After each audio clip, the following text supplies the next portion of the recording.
Jusqu'au début du XVIIIe siècle, lorsqu'un individu volait quelque chose et qu'on voulait le punir, on lui coupait la main.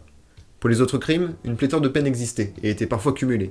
La roue, l'écartèlement, l'immolation, la pendaison et j'en passe. Ces sentences peuvent paraître barbares, mais nous nous abstiendrons de juger. On va plutôt essayer de comprendre. Avant de nous intéresser aux supplices même, il est important de revenir sur le contexte dans lequel ils existent.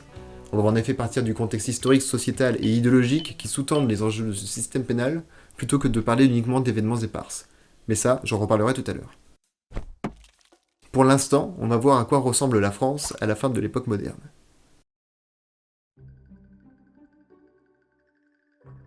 Durant le XVIIIe siècle, la France est le pays le plus peuplé d'Europe. Elle passe dans cette période de 20 à 28 millions d'habitants, dont environ 80% d'entre eux sont des paysans ayant de petites propriétés, qui pratiquent une économie de subsistance. Cela signifie que les récoltes agricoles et la production de biens sont faibles, et suffisent à peine à subvenir aux besoins des communautés paysannes. Cette hausse démographique de 30% n'est pas accompagnée d'une révolution technique agricole, et ça a de lourdes conséquences. D'abord, plus d'habitants, c'est plus de bouches à nourrir. Les prix ont beaucoup augmenté à cause de l'augmentation massive de la demande. Le coût de la vie augmente de 62% entre 1726 et 1789, et les salaires ne suivent pas. Deuxièmement, ces enfants nés dans cette période ont beaucoup plus de mal à trouver du travail et à gagner leur vie. Tous ces éléments, entre autres, condamnent une grande partie de la population à la précarité, la rendant très sensible aux aléas, notamment d'ordre climatique et pendant les conflits. Alors certes, la situation n'est pas terrible, mais c'est quand même un peu mieux. On quitte le siècle du petit âge glaciaire en 1709 avec le grand hiver, qui a causé une famine faisant plus de 600 000 morts. La guerre de succession d'Espagne se termine quant à elle en 1714, et les épidémies meurtrières se font plus rares. Bref, on respire un peu. Le pays est plus prospère, l'espérance de vie augmente, la mortalité recule, les techniques et l'outillage agricole progressent peu à peu, améliorant un peu la production générale. Bon, on a parlé des 80%, mais qu'en est-il avec les 20% restants ? La société de cette période est divisée en ordres qui séparent les individus en fonction de leur dignité. En haut de cette pyramide se trouve le roi, le plus digne donc, représentant de Dieu sur terre, régnant sur le pays, garant de l'ordre et de la justice. En dessous de lui se trouve d'une part le clergé, c'est-à-dire tous ceux dont la fonction est de prier, du petit curé de paroisse au cardinal, et d'autre part la noblesse, ceux qui combattent, dont le rôle est de maintenir l'ordre et la sécurité du territoire. La noblesse regroupe aussi plusieurs types d'individus, du comte de campagne à la limite de la ruine, au duc, proche du roi et régissant un large territoire. En bas de l'échelle se trouve le tiers-état, c'est-à-dire 98% de la population, aux situations sociales très différentes, des mendiants qui errent sur les routes aux riches bourgeois des villes. En simplifiant, on pourrait se demander, si dans chaque ordre il y a des riches et des pauvres, qu'est-ce qui les différencie vraiment ? Eh bien la noblesse et le clergé ont des privilèges, tels que l'exemption de certains impôts et la possibilité de contracter leurs propres taxes. L'impôt sur la récolte du paysan en est un bon exemple, qui prend le nom de dîme pour le clergé, ou de champard pour les nobles. On a donc affaire à une société qui cultive l'inégalité sociale, et dont les différentes strates hiérarchiques sont assez hermétiques les unes aux autres. Maintenant que l'on a vu les différents acteurs de la société, on va s'intéresser aux règles judiciaires qui gèrent les rapports entre les individus. Le système judiciaire est multiple et hétérogène. La justice est rendue au nom du roi, qui est son garant, et c'est lui qui la délègue aux nobles, dont la fonction est de maintenir l'ordre, ainsi qu'aux différentes juridictions que le roi organise. C'est cependant une tâche ardue, notamment parce qu'il n'y a pas qu'un groupe de lois pour tous. Au nord, ce sont les coutumes orales qui priment, tandis qu'au sud, les lois écrites sont héritées de l'Empire romain. Alors certes, il y a quelques efforts de fait pour homogénéiser ces différences régionales, comme les ordonnances du Code Louis par exemple, rédigées par Colbert pour son roi Louis XIV, et qui forment un amalgame entre le droit romain et le droit de l'Église, le droit canon. Mais la situation judiciaire en France reste multiple. À la justice directe du roi s'ajoute celle des seigneurs, des administrations et de la maréchaussée, c'est-à-dire de la police en fait, des différentes corporations de métiers, etc. Cet empilement des institutions judiciaires est en fait une évolution lente. Peu à peu, certaines institutions ont eu plus de pouvoir, d'autres moins, d'autres encore se sont rajoutées par-dessus. En bref, plusieurs règles et plusieurs juges, de telle sorte qu'un individu sera jugé différemment en fonction de son statut social, de l'endroit où il commet un délit, et de son juge.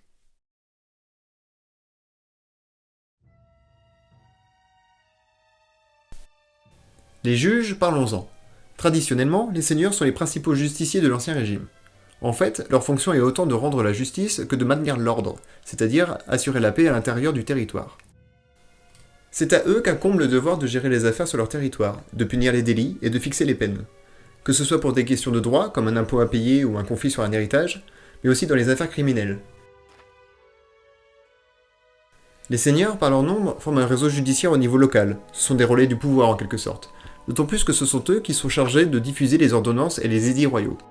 Cependant, on note que tout au long du XVIIIe siècle, le nombre de tribunaux seigneuriaux ne cesse de baisser, essentiellement parce que la justice, ça coûte cher. En effet, il faut entretenir un bâtiment consacré à la justice en dehors du château, et payer le personnel, les avocats, les juges, la police, le bailli. Et comme on ne rend pas la justice 24 heures sur 24, les seigneurs sont souvent amenés à engager des juges de tribunaux royaux qui ont des honoraires élevés. Malgré le coût de la justice, certaines cours de justice seigneuriales demeurent toutefois, pour l'honneur du seigneur d'une part, et pour son importance au sein de la communauté. L'autre versant de la justice dans ces régimes est la justice privée des offices, dont sont chargés les différents officiers de justice. Ces offices sont vénaux, c'est-à-dire qu'il faut acheter son poste de travail en quelque sorte. Cela permet, pour les offices les plus importants, l'anoblissement de riches bourgeois, ou un surplus de prestige pour ceux qui sont déjà nobles, et par la même occasion, cela remplit les caisses de l'État. Ce qui nous intéresse, ce sont les officiers de judicature, c'est-à-dire ceux qui rendent la justice.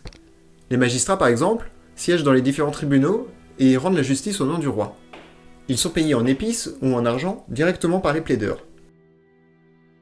Ce recours à la justice n'est accessible qu'aux plus aisés, qui choisissent la cour la plus favorable ou la plus prestigieuse. Les peines sont généralement sévères, voire infamantes, mais sans commune mesure avec la justice du bas peuple. Concernant l'implication du système pénal sur ces acteurs, la première chose que l'on peut dire, c'est que l'on a affaire à une justice à deux vitesses. Selon sa position sociale, on sera plus ou moins fermement jugé. Les riches sont plus souvent frappés d'une amende, ils ont des possibilités de faire appel, voire d'être graciés pour les plus chanceux. Tandis que les plus pauvres n'ont parfois pas la possibilité d'avoir recours à la justice, parce qu'il n'y a pas de tribunaux partout, parce que c'est cher et sans garantie de résultat juste. Les coupables sont également plus durement punis. On peut également imaginer des problèmes de corruption, aggravés par la vénalité des offices et la proximité sociale des juges avec les accusés.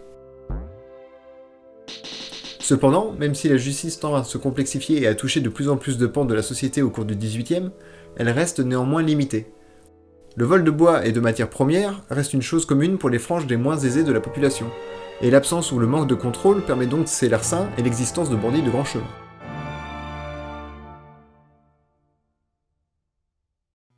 On vient de parler du rapport entre la situation sociale d'un individu et le système pénal des élites. La question qui se pose maintenant, c'est comment ça se passe pour ceux qui n'ont rien ou pas grand-chose, ce qui représente, je vous le rappelle, environ 80% de la population d'alors. Quelques chiffres pour se mettre dans l'ambiance. On va prendre l'exemple du Châtelet de Paris entre 1721 et 1730. Sur 100 condamnations, on a en moyenne 10 peines capitales et 50 bannissements. Et ces bannissements sont généralement accompagnés d'éléments de supplice, le pilori, le fouet et la marque au fer rouge par exemple. Alors comment peut-on expliquer cette violence sur les corps ? C'est d'abord dû à la familiarité culturelle qu'a cette société avec la mort. Même si je vous avais dit en introduction que la mortalité reculait, elle reste quand même très élevée. Pendant tout le XVIIIe siècle, un enfant sur deux n'atteignait pas l'âge de 10 ans, alors que dans le même temps, le nombre d'habitants augmente de 30%. Je vous laisse imaginer la taille des familles. Et cette familiarité avec la mort, elle n'est pas uniquement due aux événements de ce siècle, mais aussi à l'héritage du passé, qui a un impact culturel sur la durée, et qui marque littéralement les esprits. Il y a aussi une raison plus pratique. Comme dit précédemment, il y a un tel bond démographique que l'économie elle-même n'arrive pas à suivre, et tous ces gens sans le sou n'ont aucune valeur. Il y a trop peu de travail par rapport aux indigents qui parsèment les routes de France. Et quand ces miséreux volent, pillent ou tuent, on ne peut pas leur donner d'amende, ou confisquer des biens qu'ils n'ont pas. Alors quand on ne peut pas s'en prendre aux biens, on s'en prend au corps, à la fois propriété incompressible de l'homme et élément économique négligeable. Un autre élément d'importance, c'est la place qu'occupe la religion chrétienne dans la société. Il faut penser qu'à cette époque, et même si des notions de philosophie des Lumières imprègnent les élites, la société reste de droit divin et ne fait encore qu'une avec la religion chrétienne. Les gens naissent, vivent et meurent à l'ombre du clocher de l'église. Quel rapport, me direz-vous ? Eh bien, d'un point de vue théologique d'abord, la religion chrétienne méprise le monde matériel. Le corps mortel et la vie terrestre sont une sorte d'épreuve pour l'entrée dans ce qui est vraiment important, à savoir la vie céleste, le paradis et l'éternité. Le corps d'un homme est donc dévalué par rapport à son âme, c'est une capsule temporaire qui retient l'âme dans le monde matériel. Mais ça va plus loin que ça. La société étant de droit divin, celui qui s'en proie à la loi s'en proie à Dieu, ainsi qu'au souverain, qui est le représentant de Dieu sur terre. Le prince, qui a été ainsi offensé, doit demander réparation pour l'affront qu'il a subi. Le rôle du prince ici n'est pas que d'arbitrer, mais aussi de se venger. Et cette vengeance, elle ne se destine pas qu'à l'accusé qui en est l'acteur principal, mais elle est aussi destinée au reste de la société, et elle se manifeste dans cette cérémonie de la terreur qu'est le supplice. Puisque le pouvoir de contrôle judiciaire est limité, comme je vous le disais plus tôt, le pouvoir doit briller, il doit être exemplaire et inspirer la crainte, marquer durablement les esprits. La cérémonie pénale fonctionne en deux temps, une phase de procès et une phase publique. Lors de la phase de procès, l'accusé est interrogé par un magistrat qui, seul et secrètement, juge le procès. L'accusé n'a pas accès aux pièces de la procédure, il ne connaît pas l'identité des dénonciateurs, il n'a pas le droit à un avocat. De son côté, le magistrat, lui, a le droit de recevoir des dénonciations anonymes, de cacher la raison du procès à l'accusé et d'utiliser des insinuations. Il y a cependant quelques règles. Toutes les preuves n'ont pas la même valeur. Il y a les preuves pleines, qui induisent à elles seules une condamnation, c'est le cas des témoignages par exemple, et il y a les preuves semi-pleines, que l'on peut considérer comme véritables tant qu'elles n'ont pas été réfutées par une preuve contraire, si le suspect fuit par exemple, ou s'il y a des rumeurs. Les preuves semi-pleines seules peuvent impliquer des peines afflictives. S'il y en a deux, le juge peut les combiner pour former une preuve pleine. La logique judiciaire est la suivante. Si vous êtes suspect, c'est que vous êtes déjà un peu coupable. Et donc la soumission à la question, par exemple, c'est-à-dire l'usage de la torture, est possible. Elle est même souvent souhaitée par le juge, qui a ainsi plus de chances d'obtenir un aveu. L'aveu, c'est la meilleure preuve que peut obtenir le juge. Avec un aveu, nul besoin d'autres preuves. Par contre, si l'accusé résiste à la torture, c'est une contre-preuve, et le magistrat doit abandonner ses charges, c'est donc un jeu dangereux. Après la phase de procès que l'on vient de voir, une fois que la sentence est prononcée, la cérémonie pénale entre dans une deuxième phase, une phase publique, où l'accusé est tour à tour promené, exposé et supplicié en public dans les rues, sur les lieux du crime, sur le parvis des églises et devant l'échafaud. L'accusé, s'il a avoué, y reconnaît son crime qui est parfois écrit sur un écriteau qu'il porte. Puis il fait amende honorable en clamant haut et fort sa culpabilité et demande le pardon. Les supplices eux-mêmes ont un sens. On perce la langue des blasphémateurs, on brûle les impurs, on coupe le poing de celui qui a tué, etc. Cette cérémonie est codifiée donc, et est ritualisée dans le corps social. Elle s'intègre dans la vie des hommes pour qui elle est un message. Ce public d'ailleurs joue aussi un rôle et ne reste pas immobile sans rien faire à regarder ce qu'il se passe. Si parfois il lui arrive d'insulter l'accusé, de l'agresser même en lui lançant de la boue ou des déchets pendant qu'il est exposé au pilori, ou de l'attaquer, il lui arrive aussi de contester, de se révolter. Il lui arrive d'arracher un condamné des mains de son bourreau, s'il lui semble que la sentence est trop ou pas assez sévère. Des exécuteurs sont chassés, des émeutes interviennent, parfois contre le système lui-même. Le peuple, qui n'a pas la possibilité de se faire entendre en justice, s'exprime dans ces cérémonies des supplices et renverse parfois ce rituel politique à son avantage, contre le pouvoir qui les opprime. La question du public, à qui le système pénal s'adresse, reste pendant la période révolutionnaire une question centrale. Mais ça, nous le verrons dans le prochain épisode. Eh bien merci d'avoir regardé cette vidéo. Pour ceux que ça intéresse, je vais présenter rapidement un point de méthode juste après. Sinon on est tout nouveau, donc n'hésitez pas à faire tourner sur les réseaux sociaux et on se donne rendez-vous au prochain épisode.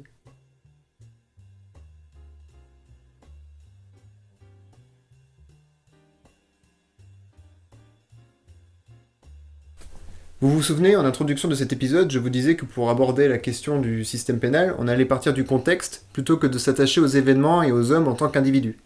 C'est qu'il y a deux manières de concevoir l'histoire. Pour aller un peu rapidement, on peut soit partir du postulat que ce sont les grands hommes et les événements qui font avancer l'histoire, ce qui implique une étude sur le temps court. La deuxième manière, c'est au contraire considérer un fait social sur le temps long, en étudiant les causes et les effets des hommes dans leur globalité de manière holiste, en se concentrant sur les institutions sociétales, culturelles ou idéologiques. Je précise pour les curieux que j'ai mis quelques liens Wikipédia qui tournent un peu autour de ce sujet dans la description.